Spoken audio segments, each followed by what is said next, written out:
I was a co-chair of a student group, and so I kind of,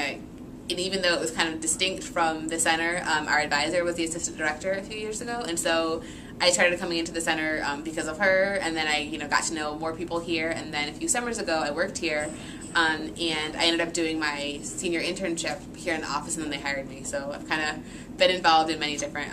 aspects in many different ways throughout the years, and now I'm the program coordinator. I think I would ask them to kind of open their minds and just be open to meeting like new people and kind of seeing, hey, this person might be different from me in this aspect, but what can I learn from them? Because like even getting, whether it's they want to get involved with an LGBT student group, whether it's they want to go to programs, like I think one of the things that I love about like going to different programs and meeting people, it's you see like the diversity that exists within the queer community. I think sometimes people have this idea that it's somewhat monolithic, and I think there are so many different stories, so I feel like there are people that anyone could connect to here, whether it's a student group, whether it's a program, whether it's coming into the resource center and just kind of finding like, oh hey, I don't know about this. So I think I would suggest student groups, and even though we have them in different neighborhoods, like people are welcome to go to any of the student groups regardless of where they live, or if they're off campus. We have many programs. So I think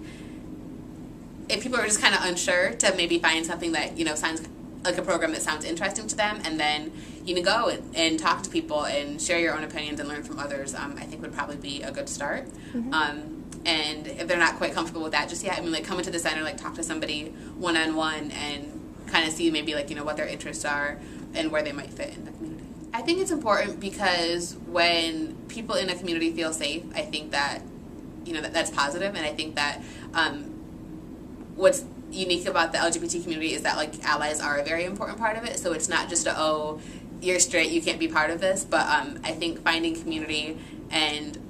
finding new ways to think, finding different ways to look at people, to perceive things, I think is positive for anyone, regardless if it's involvement with the LGBT community or other communities as well.